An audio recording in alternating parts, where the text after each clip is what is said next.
Happy Monday, and welcome here to another edition of Husker Online Headlines. Sean Callahan, Steve Sipple. We're brought to you and presented by our presenting sponsor of Underdog Fantasy and our title sponsor, StayHome.Care. StayHome.Care offers many of the same services of personalized care you'd find in a nursing home, right in the comfort of your home. Whether your loved one is young or old, living with a disability, recovering from surgery, or just simply needs extra help when they're sick, StayHome.Care provides consistent, compassionate support from personal care and companionship to daily tasks like laundry, meal prep, and assistance with the appointments or outings. We're here when your loved ones need you and you can't be there. Head to StayHome.Care to learn. That's .care, not .com. Again, you can learn more at StayHome.Care or call 402-205-2233. Our heart is with you, because we put our heart in everything we do. Your home, our care, StayHome.Care. And I got to say, Steve, spent the weekend with you in State College, living in a house, and I felt like I was working for Chuck and Nina, taking care of you. I cooked, I cleaned, I did everything for you. Just couldn't wait to get that out. You did no cleaning for me, by the way, for the record. We had you take out the trash. It was good to have some activity just to keep you busy. You didn't clean for me. I cooked. You 100%. It was very good. Cooked a hell of a breakfast. It was a great breakfast. It was very nutritional. Bacon and eggs. Bacon, egg, and toast. It was good. But no, we're back from State College. Long trip. Good flights, though. Yeah. Mixed emotions trip. It was really fun in the Airbnb. It was fun. We watched the game, the Nebraska game. We just kind of batched it up all weekend. I should clarify. We watched the Nebraska-Kansas State basketball game, and I learned that you're I'll go with obnoxiously loud fan. But fine. It was fun. It was entertaining. Boy, you get into it. Well, I like to watch the game. Well, you were really loud, which was good. I like the enthusiasm. The trip was fun because the Airbnb was fun. Like, it was fun. Interesting. I hate going to State College. Like, there's nothing about it I like. It's really more amazing when you think about what Joe Paterno did there, where it's located, and how they built it to what it became. I mean, it's like a much bigger version of like Manhattan, Kansas. Oh my God! In terms of like what Bill Snyder did at Kansas State, multiply that type of location times 20. Yeah, and like the stadium compared to Kansas State's, I guess there's no comparison. It's a monster stadium. It is obnoxiously big. Like, it's ridiculous kind of how big that stadium is. Like, then you compare it to like Iowa State or Kansas State. It's not even the same ballpark. It's a monster. It looks like a monster. Well, it's double the size of Kansas State Stadium. Yeah. So there you go. I don't know. I never like going to State College. It's either State College, University Park, or Happy Valley. I guess you can call it three different things, but never really enjoyed. But I enjoyed the Airbnb. I did. We watched, we watched Minnesota and Northwestern. That was a good game. I mean, it was just Ohio State, Rutgers. Yeah, it was a productive trip. We had a good steak dinner at Kelly's. It was good. Met some good Husker. We had a lot of Husker fans out Amherst there. And Kearney. No, Neely. Yes. Yeah, Neely and Amherst. They just said shout out. Give us a shout out, Neely and Amherst. There you go. God bless you guys. They bought us. We ran into them in the store, and the restaurant. They bought us drinks. And they bought a round of drinks at Kelly's. Yeah, thank you. I don't remember running into them in the store. Am I out of my mind? The other store. Oh. The other store. Okay. Not the grocery store, but not Wegmans. Not Wegmans. But all right, let's talk ball, Coach Self. Let's get into headlines. We're wrapped around this week. We'll do Husker Online show later in the week. So let's kick it off. Headline one, it's Iowa week, and it's a big one for Matt Rhule as you look at what this game means. It's the Heroes Trophy. Iowa's won 9 of the last 10. Nebraska started this series winning 3 of the first 4, including the first one ever in Lincoln. That is Nebraska's lone win over Iowa in Lincoln. So, yeah, this is absurd.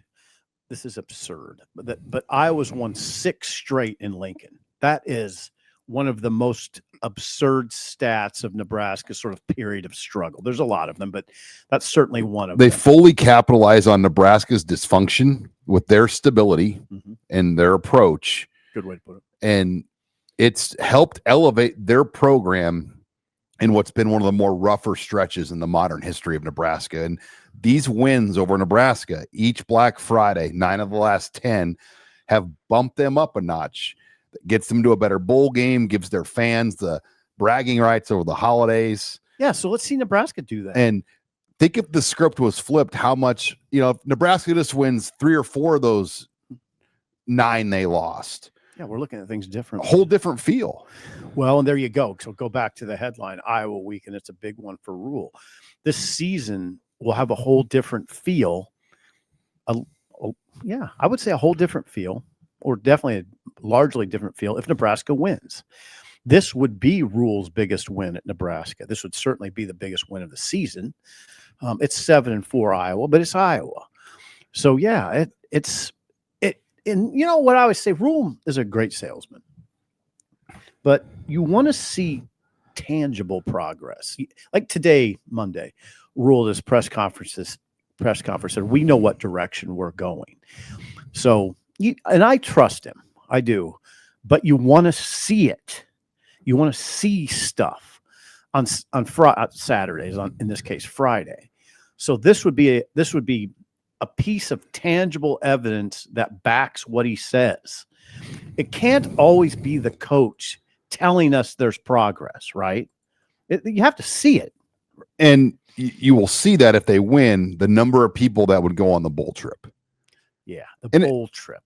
In the bowl trip, we'll talk more about the bowl, but you think about Rhule's first 2 Iowa games. Okay. Chuba Purdy has the ball after a Tommy Hill pick. Oh God, yes. And they're all they need to do this, Sean, is throw a couple of nice pass plays to set up a game-winning field goal or run plays.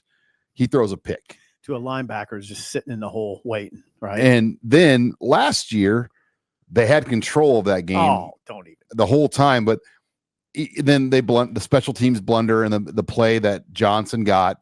But then they still had the ball with a chance to win in a regulation, and Bryce Benhart got beat off the ball.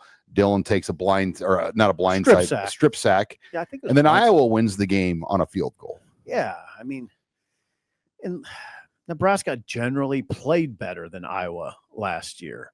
Iowa got that huge, that little flare out pass to the big running back who broke 5 tackles on the way to a long touchdown run.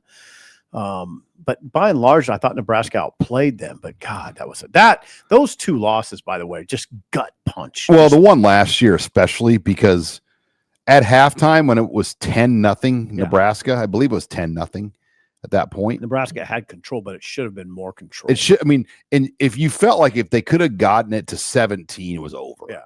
And Iowa was going to have to change what they did. And even the play to Caleb Johnson, that was just like, hey, let's help the punter out with a check down screen. And he took it the distance. Yeah.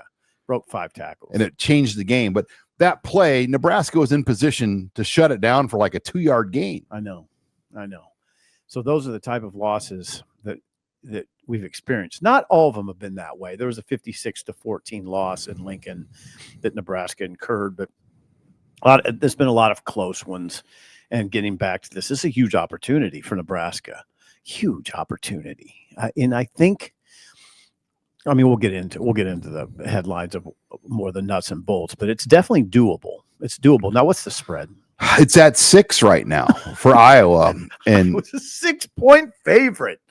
Why? So you put it in perspective. Iowa's favored more over Nebraska than Michigan was in Lincoln, than USC was in Lincoln. Why do you think that is? Why is it 6 in Europe? I have an idea, but why would you say? No Riola, like it or not, like that's a difference. I think they're looking at, hey, they don't have their starting quarterback, and Iowa's strengths are kind of Nebraska's weaknesses. What are Iowa's strengths? Outside zone edge runs and quarterback runs. Yep. And Nebraska's defense has had a hard time because they could have the perfect play call dialed up this weekend on Gronowski, and he's going to have the mobility to escape it. And that's happened all year. And then on the other side, it's Iowa's defensive coordinator. And you heard Matt Rhule on Monday really heap praise on Phil Parker, the longtime Iowa defensive coordinator who plays this defense that, and I'm very familiar with it because I because I've covered it a long time, and I know guys who have worked on that staff. You know how they do it. They keep everything in front usually, and it's kind of a bend don't break. It's very, very sound. And I think the secret of it is they ask their guys to do a lot of hard things, play two gaps, stuff like that. And they ask their DBs to do tough stuff. They match routes. So you might say, I've said this before, but you might say Phil Parker, he'll have some disguises. He'll try to confuse TJ Lateef. No, you know what, Sean? You know what he does? They cover really well.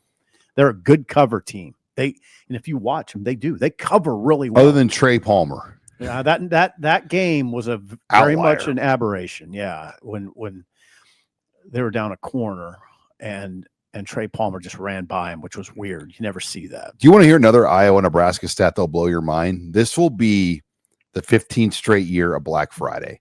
Did you realize that Colorado and Nebraska only played 15 years on Black Friday? Is that right? So like that period of time, this seems like they played forever. Well, Iowa and Nebraska now will meet for the 15th straight Black Friday, which is equal to what Nebraska, Colorado did. Because before Black Friday, Colorado, there was Oklahoma. Mm-hmm. And, that was their Black Friday game. But then the Big 12 comes along for 15 years with Nebraska. That's an interesting stat. But yeah, you never would think of like this Big 10 has just flown by. It has. I hope you're not repulsed by this, but this is a rivalry? Absolutely. Right? Okay. So there are people who push back on that. I don't get it. There'll be people in our comments, I guarantee you, that push back. It feels like a rivalry to me. I just kind of go by feel. I think it's hot. Like I think it's a hot rivalry. Iowa, you can feel the vulgarity with okay. They had armed troopers guarding the Hawkeye. Yeah.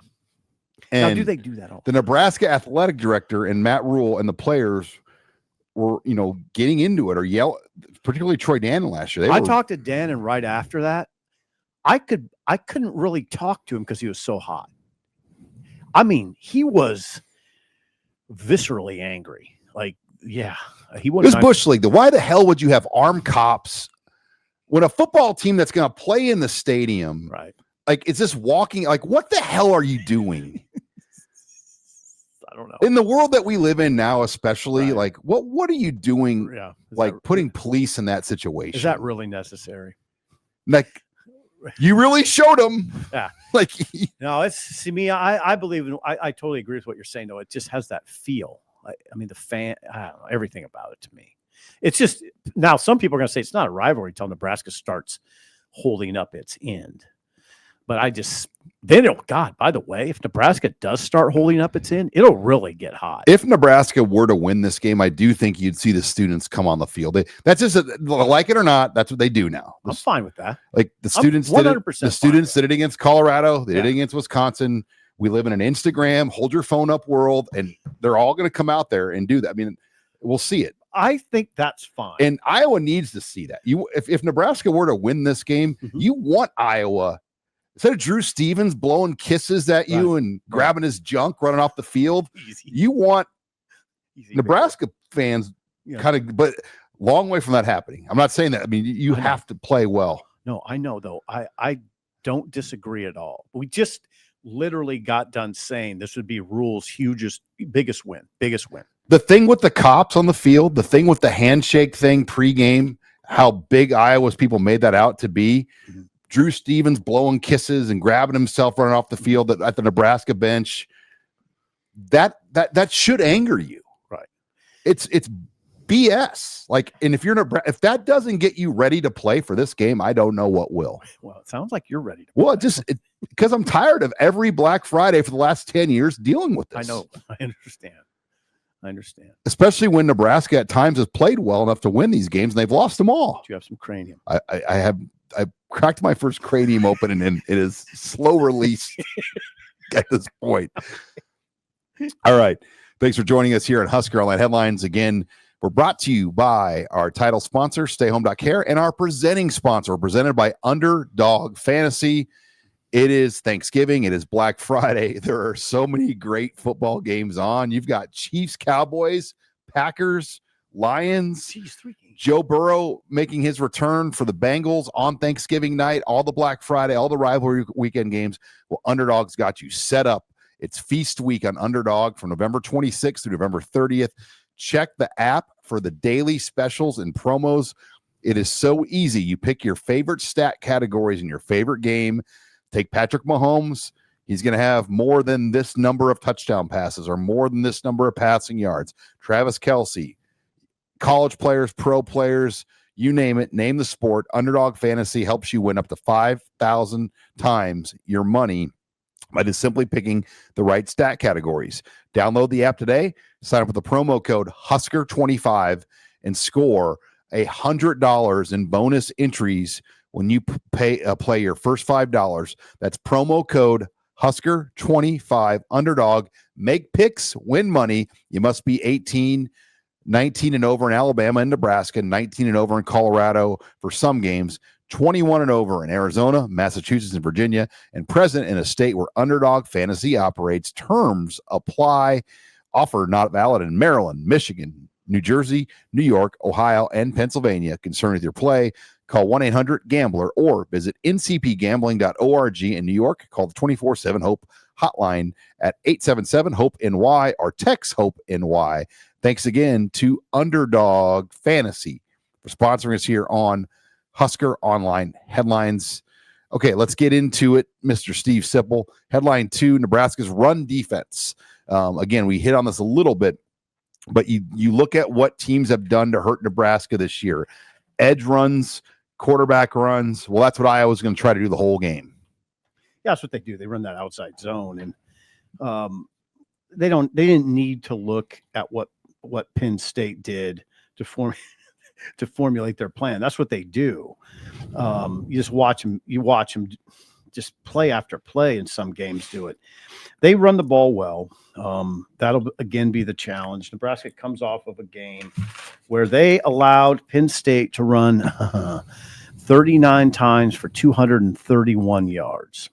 Okay, 39 times for 231 yards. I think I had that at 5.9 a carry. Can't win that way in the Big Ten. You can't really give up. I don't think you can give up 37 to Iowa and win, right? You can't give up 37. Now, I was not blessed with Katron Allen and Nick Singleton, right?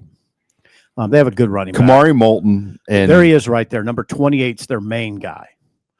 That's their main guy. And then they bring in a guy off the bench who's just okay. But their offensive line is excellent, has been excellent, also has been banged up. Watch that. We'll figure that out as the week goes. We'll have more on that. We'll have a better idea. Well, maybe a better. Yeah, I'll talk to some Iowa guys. We'll have a little better idea on that on Wednesday. We're going to do our other show. Is that right? Wednesday, yes. Yeah. So, and there's the big horse right there. They got a good.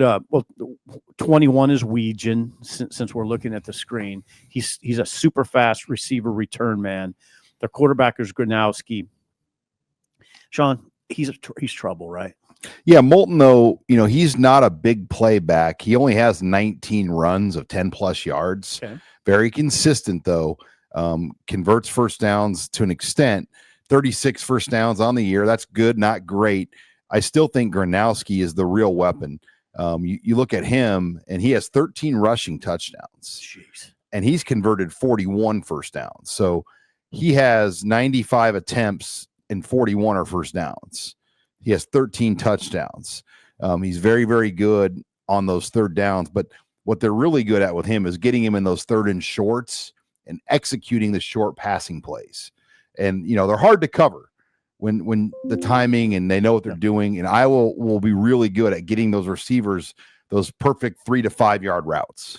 Well coached, well conceived offense. Not great, but it's just not a big play offense, but they know how to move the ball station to station. Nebraska fans, we don't need to come on this show and explain to them how Iowa plays. Everybody knows, right? They just do what they do. It was kind of funny up in the press box. Did you notice this up in the press box on Saturday night when Iowa was coming back? They're down 17-7. They're coming back against Michigan State. Did you notice sports writers up there were like, here we go. Nobody thought Michigan State was going to win. No. And then when yeah, then when Iowa was doing what they do late, it was just everybody's just like, yeah, there's Iowa. Kind of roll your eyes, but I would call it a grudging respect. You're kind of grudgingly respect. They set up some great punt return. Yeah, that's what they do. And Rhule's today said something really important too. It was probably maybe the most important thing he said at his Monday press conference, which is it was toward the end. He said Iowa is comfortable playing close. Do you ever notice that? They don't mind. Yeah, they don't mind being down 17-7. You know, in the third quarter, they have a very strong sense of themselves, how they want to go about their business. They've won enough close games to be confident. And Rhule just said, we haven't been comfortable being close. As a program, he means I think they're more comfortable now. They've done pretty well in close games of late. So, but Iowa, Sean, it's the trick. Like Nebraska can be up 17-7 in the third quarter, and we could be sitting up in the press box going, okay, this is finally it. Nebraska's going to close them out, but you got to be cautious. Even the game that Nebraska won with Mickey Joseph, when they jumped up on them, Iowa found a way to get back, get back in. Yeah, that's what they do. So, wow. I mean, the beauty of this is Nebraska is 7-4, and they are playing for a good bowl game, and I kind of like Nebraska's chances, which that 6-point spread, I'm a little dumbfounded by it. Yeah, I think it should be closer to 2 or 3. Yeah, 3.5. Not 6. I give Iowa they're favored. I mean, I get that part, but I don't know, by 6 is a lot. Seems like a lot. Yeah. Just because there hasn't been any recent data points that would show that they're going to beat Nebraska by more than. Yeah, I mean, I don't think it's like if Vegas is looking at Latif, I don't see that as a huge drawback. Latif wasn't a big problem at Penn State. I think he handled that fairly well. In fact, that game is going to help him a lot. And he's at home. Yeah.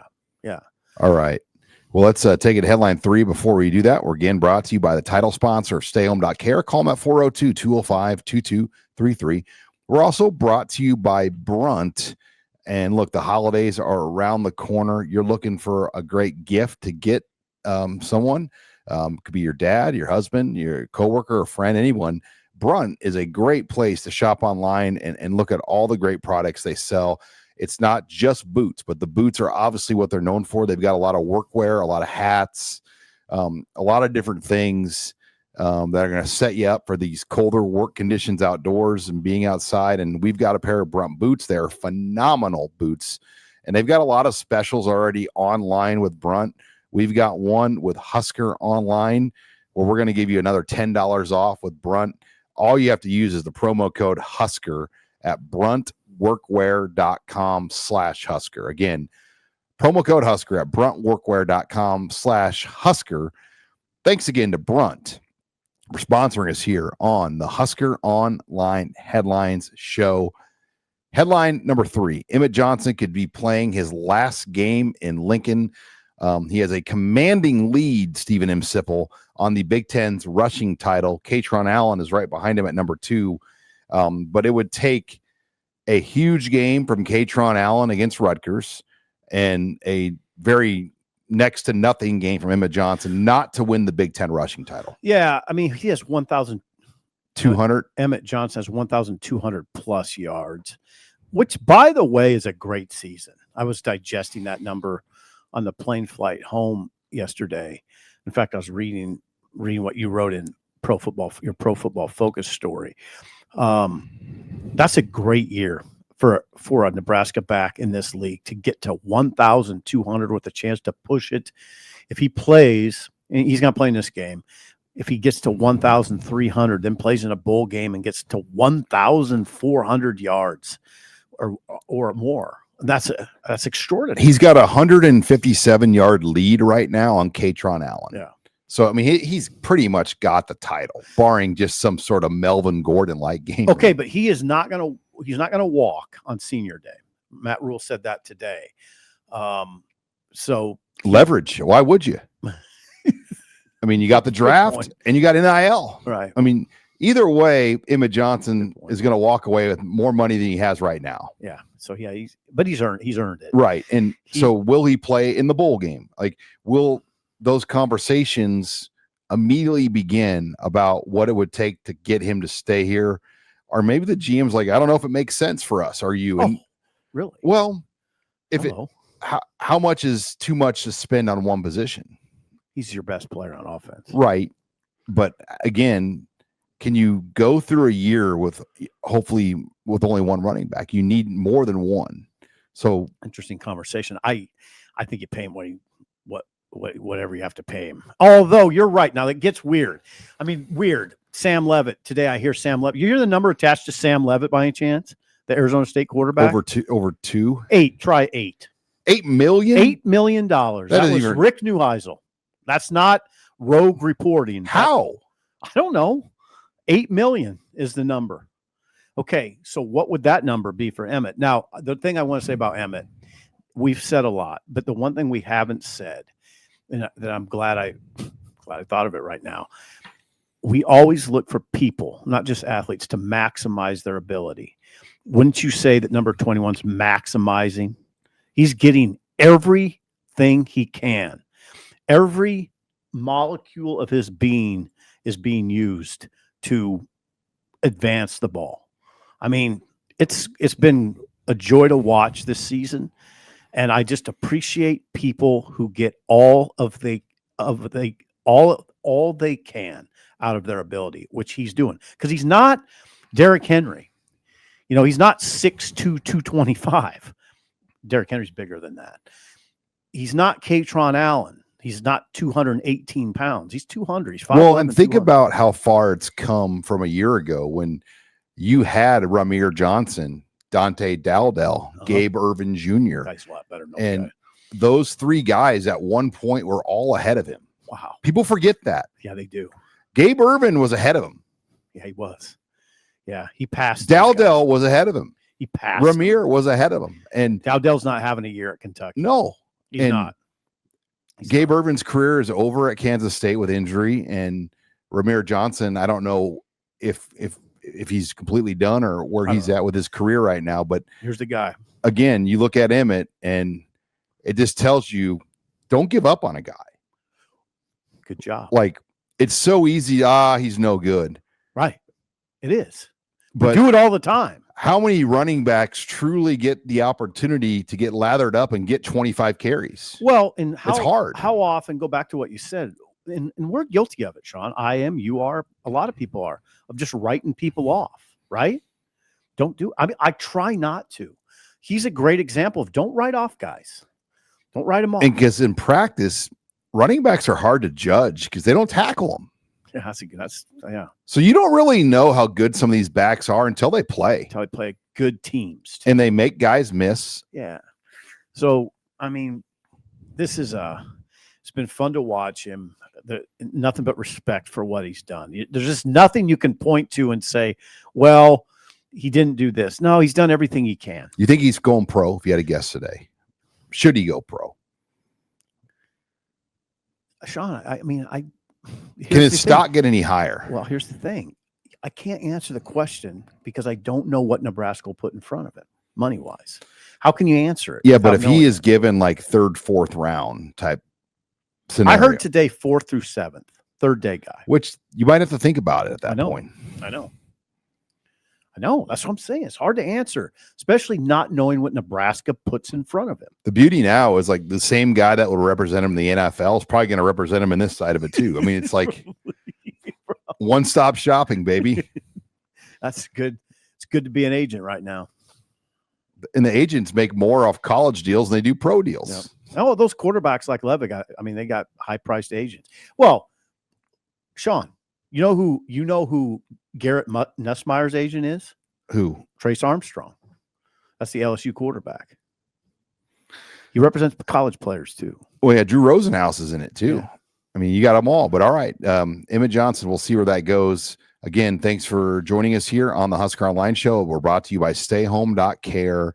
You're going to be around a lot of loved ones this holiday season, and you always want to be there to help those ones in your life that maybe you can't be there for. Well, StayHome.Care provides that for you. They come to your home, help out when you would love to be there for that loved one in your life, a family member or a friend, and they do the jobs that you can't be there to do. Call them at 402-205-2233 to learn more about StayHome.Care and what they can do for you. And we're also brought to you by another great local company, Stephen M. Sipple. Larson.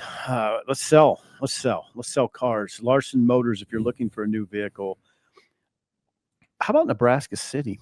Going to Nebraska City, Larson Motors. It's one of the Midwest only dealerships with all of the major brands in one location. So find your new Chevrolet, GMC, Hummer, Ford, Chrysler, Dodge, Jeep, or Ram never has been easier. So start your new experience today at LarsonMotorGroup.com. That's LarsonMotorGroup.com or at Larson Motors in Nebraska City. Larson Motors, real people, real deals. All right, let's get into headline 4. Let's recap last week's Big Ten action and focus in now ahead on what we're going to be seeing here on Rivalry Weekend. But Northwestern and Wrigley gets a walk-off win. Minnesota had it jumped up on them and they stormed back. It's kind of the type of game you'd expect. I don't think we saw 38-35 though. Well, Northwestern put 38 on Minnesota. See, Nebraska fans cringe as I say that, because how many did Nebraska score against Minnesota? Preston Stone. 6. Preston Stone threw for 305 yards. Yeah, he completed I believe he completed 15 of 15 in the second half. Double check that. But yeah, and then, they had a walk-off win. The walk-off being Minnesota's kicker missed a 41-yarder. Now, Wrigley, oh boy, we're going to butt some heads now. Here we go. Ready? If Nebraska if you're the AD at Northwestern, you do not allow Nebraska to go to Wrigley, because it would take over that stadium. It'd be horribly embarrassing. Do you see? Well, Michigan kind of did that. They 100% did it. It's not as stark when Michigan does it, though. Why? Because they wear dark blue. And there's just kind of this Michigan has a different air about them. The way they roll in. In what way? Kind of a little bit more elite and educated. And, like yes. Nebraska, we come in with, caravans of Busch Light and fun. And we're very red. And people just enjoy it. I mean, it's just Husker fans go out to these bars and play. It's awesome. It's somewhat a commentary on color of uniform, too, because Nebraska is this very, in your face red. Whereas Michigan, they come in dark blue, dark colors. It's not as evident, but boy, if Nebraska played at Wrigley, it would be one hell of a takeover. Anyway, good win by Northwestern. Rutgers, hey, Northwestern's bowl eligible, by the way. They're bowl eligible, and it looks like they could go to Phoenix, and Minnesota might go to Detroit. Great for Minnesota. Big loss on that, right? But you know what? Flex, we'll play a MAC team and win. Yeah, and he'll get a bowl win. He always gets bowl wins. He's undefeated in bowls. Ohio State beats Rutgers. Yeah. That game was fairly predictable. We talked about Iowa's win over Michigan State. Yeah, it was. I was just going to say Ohio State was without its two best receivers. 42-9. Yeah. Oregon in the game of the week takes out USC 42-27. And I know Stephen M. Sipple very happy about that result because you have been anti-USC.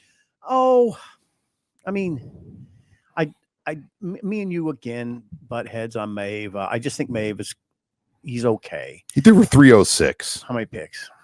He had 3 touchdowns. I don't know how many picks. 2 picks. You know how many. It doesn't say it on my screen. Good try. He threw 2 picks. They only ran for fewer than 60 yards, USC. And Oregon put about 176 on them. Whittington, of course, ran 19 times, and I'm going to say for over 100, 120 something. I'm just not buying USC. If they would have got into playoff, it would have been kind of fraudulent. Yeah, now USC is going to go 9-3. They'll go to the Alamo Bowl. Yeah, they play UCLA next. And 9-3 Alamo Bowl. That's probably where they're going to go. It's not really what they pay. They're paying Lincoln Riley $10 million plus to do. Right. There's some outside theories saying Lincoln Riley could try to go to one of the SEC. What about Lincoln Riley to Florida? Okay. That'd be a fit. That'd be hey, we can't get Lane Kiffin. How about Lincoln Riley? Sounds kind of weird though. Like that would kind of be would you call that almost a shot to the Big Ten? Like, wow, one of your coaches left USC to go to You're Florida. right. I mean, I wouldn't do it. But wouldn't that be kind of a shot? Like, oh God, because they have the money. USC's got money. I know. They got the number 1 recruiting class. That's a prestigious program. You can't lose Lincoln. Oh boy, Sean, if you're the AD at USC, and well, God, these are complicated. There's a part of me that would be, go. We might need somebody else here. Go. Would you say that? That it would be an attractive job. What I'm saying is, if you're a USC fan, are you broken up if he leaves? Yes and no, because I do think they started to make headway this year. You can run on them though. Like I said, what you saw what Nebraska did. And you remember what we saw? Nebraska was moving them. They were moving USC. USC was not a playoff team because they get in there and get whipped by somebody that can run. And another team I don't think is a playoff team is Michigan. They won 45-20. They'll have a chance to make the playoff though against Maryland. They beat Maryland. If they beat Ohio State, they'll make the playoffs. But how about this? Maryland now this is the most bizarre Big Ten game next week. Maryland next week will play Michigan State in Detroit. And they're giving it, like, if you buy 2 tickets, you get 2 tickets free. But, I mean, nothing says like Thanksgiving weekend than Michigan State and Maryland in Detroit. If you're Petiti, all this is not, it can't thrill you like what's going on right now in this league. The optics of Michigan State, Maryland, and Detroit. And by the way, Sean, if you're Petiti, you are praying that Oregon beats Washington this week. This week. They got to go to Washington and win that game, Oregon. If they don't win, then what? Are they out? Would Washington be in? No, I'm saying no. I'm saying Oregon would be out. Well, Washington would be 9-3. You can't get 3-loss Washington in there. No, over an SEC team, no way. All right. How about this? Washington beat UCLA 48-14, but how about this one? Wisconsin 27-10 winners over did you know Illinois was ranked 21st? I did a double take yesterday. I almost didn't believe that. How is Illinois ranked 21st? Oh no, but they are. They have the same record as Nebraska. They're not now. Wisconsin with sort of a low-key flex late in the season. Wins against Washington and Illinois. Yeah, Fickle has quietly put together a little run here, and now they have PJ Fleck. Yeah, good chance to beat Minnesota. Real good chance. It's on our pick sheet. It'll be a close game. Hard to know. Yeah, we'll get into more of the Week 14 games on Wednesday. Okay. I mean, obviously we got the big one, Ohio State, Michigan, but we have 9 games, and let's hold that for Wednesday's show. Fine. But it was an interesting weekend in some ways, but not really. I mean, the Oregon win was gigantic for Oregon. And Iowa's comeback. Yeah, Oregon is back. They're back. They're top 5. Everybody has them in the top 5. Some have them a little bit higher than that even. I don't know that I'd go higher until they're still a little banged up at receiver. But that was a good win for that team. It's a strange year because, Ohio State's number 1, but are they really? It's hard to know. Like, hold on. Like they did. I mean, why do you say that? I just feel like college football right now is hard. Who would you put ahead of them? Well, would you put Georgia ahead of them? I know Notre Dame lost to Miami and A&M close, but the way Notre Dame's playing right now, you can't put them ahead of them. I'm not going to put them ahead of them, but on a neutral field, I'd be interested. 2 losses. Right. Early in the year, weeks 1 and 2. I mean, They've steamrolled everybody. I like Ohio State as the definitive number 1. No, they are. They've earned it. But I'm saying, like, it's a weird year, though. It's not. Yeah, it is. There's no generational teams right now. No, but is that a generational defense at Ohio State, though? That's the question you ask. It's pretty close to that. Not generational offense, though. That offense, great receivers, very ordinary for Ohio State standards running backs. My friend Ross is going to kill me for saying stuff like that. Ross, I love Ohio State, but they don't have Travion Henderson and who was the other guy? Judkins. Yeah. Okay. They don't have those guys at running back. Georgia is a team definitely to watch. They're coming on. They're the best. They're the best team in the SEC. You could put them at third behind Ohio State and Indiana. Sean, Ohio State and Indiana. Nobody wants to believe A&M yet, though. I'm pretty close. But first half against South Carolina, when they were down 30-3, gave me pause. I think just the thought is Mike Elko cut out to win like 3 or 4 playoff games in a row. What you got against Elko? Nothing, but I'm going to say like nobody knows much about the guy. No, I think he is. I think he's a really good coach. That team is, Sean, they're good up front. Sean, they're a blue collar team. And when they're playing their best, they're a blue collar, hit you in the face team. And he got a new contract. How about Trev Alberts too? He got a contract. There was some uncertainty about Trev's future there. Well, they lost one of the president. Yeah, the president. So Trev bet on himself and won. General Welsh. Yeah, but Trev bet on himself and won. Trev Alberts worked for an admiral and Ted Carter and a general. I think Trev likes that. I do. I think he likes that. But yeah, he got a big new contract down there. Well, that's what happens when your football team's undefeated. As Bill Moose said, when football wins, all boats rise. Yeah, I mean, they're undefeated. All right, well, let's take it to headline 5. Before we do that, thanks again to our title sponsor, StayHome.Care. Great company. Learn more about what they can do to help you, your family, your loved ones at 402-205-2233. Also a great time to try out HuskerOnline. We've got a great member promo right now. Get your first week of HuskerOnline for just $1. That's sign up on our website and get that 1 week for $1. Also, you get The Athletic, a full subscription to The Athletic for a year comes with that. So great time to sign up for HuskerOnline. You'll get that. You'll get your first week for $1 and the subscription to The Athletic. As we move it into headline 5, let's go odds and ends. Let's talk first bowl games. Yeah, you're the expert here. And I think it's pretty cut and dry on how it's going to play out, assuming Ohio State beats Michigan. Then Michigan's going to go to Orlando. That appears to be a done deal. Michigan will be 9-3. Then at that point, the winner of Nebraska, Iowa would go to the ReliaQuest Bowl in Tampa. Okay. And then at that point, if Nebraska were to lose, they would go to Vegas. So stop there for a second. The reason that's big in my mind is because I fixate on things, as you know, and I'm always looking for tangible progress, perceptible progress, discernible progress. What is progress? Playing 1 year in the Pinstripe Bowl and the next in Tampa. That's something that you can look at and say, that's progress, right? So let's see that. Yeah, and Penn State will probably go to the Pinstripe Bowl, and they're projected to play. They're projected to play Pitt. That's a great Pinstripe Bowl. I have respect for the Pinstripe Bowl after what we encountered. Well, the Pinstripe Bowl is pretty big in the grand conversation for ABC and ESPN because it's a noon kickoff on ABC on a Saturday. It's a good slot. So you get this prime big noon window and on ABC. And so the television rating for the Pinstripe Bowl is actually bigger than a lot of other bowl games. Not just Pennsylvania, the Northeast, that game would be great. Yeah, Penn State, Pitt. Honestly, though, I would love to see Penn State, Clemson. Oh God, yes, that would be better actually. Wow. But Pitt, I mean, see, I still love the bowls.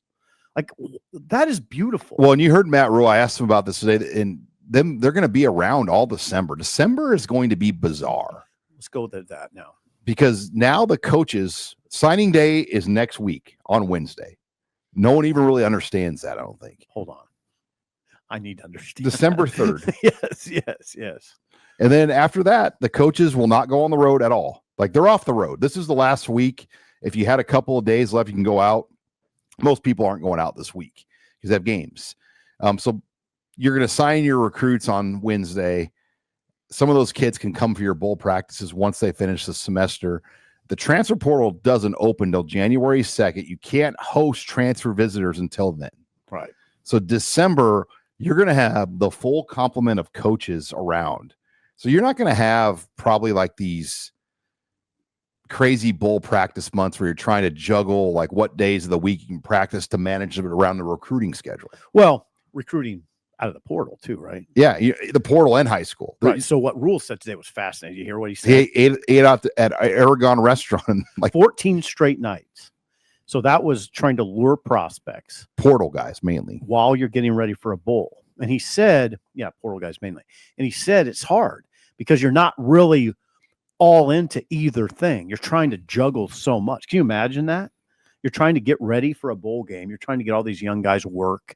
And by the way, we got to eat at Aragon tonight. Not you have to. I'm sure it's not a death sentence. I mean, you're eating at Aragon, but you got to know these people. You got to have the energy to relate to them, and be relatable. And that's all very hard. And what we should do now, we one thing we skipped over is what happens if Nebraska loses to Iowa. Vegas. Vegas, not Nashville.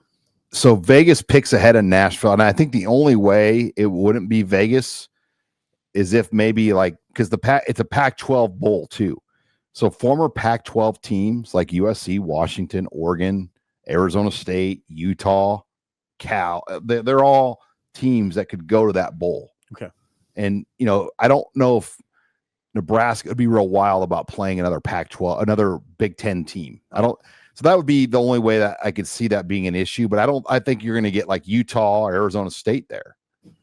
Not an easy game. No. Well, Arizona State without Sam Leavitt probably wouldn't be. Arizona State with Jeff Sims. How strange would that be? Sims, by the way, like orchestrates a win against Colorado. He'd probably come out and look like Vince Young. Let's not think. Let's not even go there. Well, that's good. I think people got a good handle of the bowl situation now and December. These coaches are going to get bored in December. I mean, think about coach, scout. Their time as coaches. They're used to going out and about the whole month. You could use that. Listen to Sipple running the show. Use that. Scout the portal hard, right? You don't even know who's going to be in it yet. You can, but Sean, what I'm suggesting, Coach, is this. That's the trick. Figure out who's going to be in. You can get a sense of it. And then it's going to be a rat race to get. You'll have visitors on campus January 2, everywhere. That's what I mean. Well, that's not exactly what I mean, but what I'm saying is you got to anticipate some of it, right? Oh, a lot of guys will declare. Yeah. But these bowl games, they used to always have those press conferences at the bowl site to announce the bowl game. And head coaches used to probably hate to have to go to that stuff in the midst of recruiting. Now they're all going to be like, let's go. Let's go. Rhule be like, let's go to Tampa. Yeah, let's go to Tampa. Let's go to Vegas. Yeah. Yeah. So it's going to be a different month. Yeah, it'll be manageable, more manageable for us. Not uninteresting though, because what we get to do? Cover the team. We get to actually cover the team. I hope we get a lot of access, because fans want to know what's going on. They should let us watch a practice. Who cares? Yeah, remember it'd be interesting. We used to go over and cover bowl practices, and it was a big deal. Like if they did like a youth scrimmage, it'd be fun just to watch it, and not necessarily youth scrimmage, like on the team. If the young players scrimmage, yeah, it'd be very beneficial to watch something. Oh like God. That.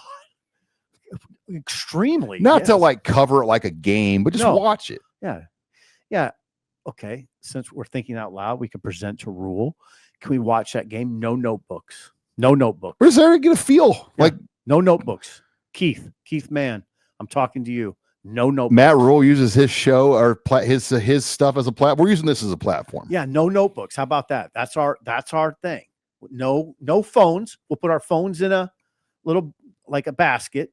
And no notebooks, no phones, no notebooks. 1987. How about that? Would they let us do it? No. So there'd be no live tweeting. We couldn't write stuff down. The problem is you'd have like 40 people there. That's the only issue I'm sure that you worry about. And a lot of those guys don't really cover the team like we do. So it's different. And then you have to deal with all that extra. Yeah. God dang, I don't think that's a bad idea. No phones, no notebooks. You turn in your phone at the door. No observations, no five takes. No 5 takes. 5 takes on Nebraska's youth scrimmage. All right. We would do that, but if we were allowed. All right. Basketball. Huskers 6-0. They're ranked 30th or 31st in the AP poll right now. Yeah, we watched the game. Again, you were very loud. I was having fun. I wasn't working. I know you were having fun. This is I'm going to whisper this. Fred's got a good team. He's The wins over New Mexico, Oklahoma, and Kansas State. Good wins. All three are bubble-ish teams, and you got wins over all of them. Yeah, and the guy that intrigues me more than anybody is Rink Mast? Nope. Frager. Oh, yeah. Whoa. That was a revelation to me watching. He has ups. Like, he's a very intriguing player. Like, think about him in 2 years now. You know, he came to Nebraska's football camp. No, I didn't know that. Well, when Jackson Carpenter came with Tim, and, you know, like they convinced Frager to go as well, even though Frager wasn't even playing football. And the Scott Frost staff loved Frager. They were like athletic. They were like, we think this guy could be a Russian or a tight end. Exactly. And exactly. But he's that guy. He didn't want to play he didn't play football. He's that guy though. He's really athletic. Yeah, his high school team, you know, if it would have had everybody, was loaded. I mean, it was Jackson Carpenter, Brennan Frager, Chuck Love. Yeah. I mean, you had some guys. Yeah. So no, Rink, don't get me wrong. Rink he's a problem because he's a pick and pop 3-point shooter and then plays with his back to the basket too, which is rare. How many guys do you see back down guys? You don't see it very often anymore. Then, of course, they had a great pickup from Iowa and Price Sanford. Sam played really well. Sam's playing really well. He played really well against Kansas State, got that rebound and got hammered and made the free throw to, you know, win the game. It looks like a good chemistry team. Yeah. Like, guards like to play for Fred. Like, Fred is a very guard-friendly coach. I think I would say I know basketball much better than you. I would say he gets shooter shots is what he does. All positions. Fred will get his shooters looks. That looks like a special. Because Kansas State looked like they kind of had control of that game. A little bit late, yeah. And they beat it. I mean, Kansas State's got a legitimate All-American candidate, that guard. They got that kid from Omaha, Bryan, who's pretty good too. Kansas State's pretty good, middle of the pack probably. Big 12 team, good win. You beat him in Kansas City. I think he's got something. I think he's got something that will finish. Sean, it's interesting because I think they can go undefeated in the non-conference. It'd be 11 non-conference. Now they have the 2 conference games in between that, so they will play Illinois and Wisconsin. Yeah, and that's going to be a tough 2-game. Oh God, yes. I mean, can you get a split there? And then all of a sudden, you can. Then you'd be 12-1. You can beat Wisconsin. You could be, if you beat Creighton, which is still big if, and split those 2 conference games, 12-1. Yeah, that's what it looks like. They could get there. I don't think it's a big if to beat Creighton. I think Nebraska's better than Creighton. And what would be that for Fred? Would that be 3 out of 4? Would that be 3 out of 4 against Creighton? Mm-hmm. You'll be there. You'll be yelling. No, just watching the game with my kids. Do you yell like that? No. Don't you? I could watch the game. I mean, like, God. It was fun. I'm not ridiculing you. I'm not criticizing you. I just didn't know that. I didn't know that about you. It was you get on the refs. You yell at the other team. You just yell disparaging marks at the other team. Come on. It's okay. We're having fun. You were being a fan. Robin was covering it. God, Robin had tough duty. Hey, I had to buy the Roku to make sure we could watch the game. You did. We had DoorDash deliver us a Roku. I had no idea you could have DoorDash deliver a Roku. Yeah, I had it was an Asian DoorDash driver that couldn't see that she was texting me in like an interpretation app, and she picked up a Roku at Best Buy, $20. Yep. And there it was. And you still have it. America. Yeah, you still have it. I mean, how great is it? You can get a Roku delivered at your Airbnb in State College. You're really good at logistics. I mean, there's a lot of things. I've ridiculed you, so I should give you a good compliment. There's just things. You're really good at logistics. It's amazing to me. I'm terrible. Like, I didn't even know you could do that. And then you know how to hook up Roku, which I don't know how to do, by the way. Just logging in to your. Just logging in. How long do you think it'd take me? Just estimate. How long? A while. Yeah. You always come at me with users that you know that are older that they can't get on the site. I'm like, well, simple. It's your email and your password that you set up or they set up. Like they set it up, not me. Like, I mean, we can reset it for them, but I know. Finally, volleyball. Danny Buss from Kelly, 18-0, outright winners of the Big Ten with a home weekend. to kind of put a cherry on top. They'll be 20-0. Even if they lost both these matches, they'd still be the number 1 overall seed. Jeez. But what a year. I mean, just pure domination. Yeah. I mean, the Big Ten's a rough conference. I don't know what it's like this year, but I mean, I all those years that John was coaching, you talk about how rough it is, and it was, but Nebraska just hammers people. It's hard to gauge how good the rest of the Big Ten is because Nebraska's killed them. Right. And, some of these teams in the Big Ten could make a nice run in the tourney. Yeah. What a year. But you just wonder, what do these Big Ten teams think of what Nebraska's doing with the crowds and the players, the NIL? I mean, they have become Duke basketball to volleyball. Yeah, not only that, but this is a team with some personality. It's a very swagger. Yeah, it's got some swag. They're a very likable team, So Becca Alex, kind of the enforcer. Did you see Indiana had a couple of like super fans, and they would stand behind the server. Mm-hmm. It was a guy and a girl, and they would yell right in their, inches away from them, yell right in their ear. And it kind of became a big thing. Well, Becca Alec, the final point of the game, just freaking nails it down. And then she just kind of waved goodbye at him on the way. I mean, she's kind of she's an enforcer. Oh yeah. She is. She's like her brother. Yep. Yeah. So there you go, Sean. That's a show. All right. Well, what's the rest of the week? I've got high school football. You got that, but then when's our next show? Wednesday. That is after Fremont Beatrice. We'll be back Wednesday afternoon for the Husker Online show. Okay. That's with Robin. Yep. Okay. So full week ahead for Steve Sipple. I'm Sean Callahan. Thanks for joining us on Husker Online Headlines.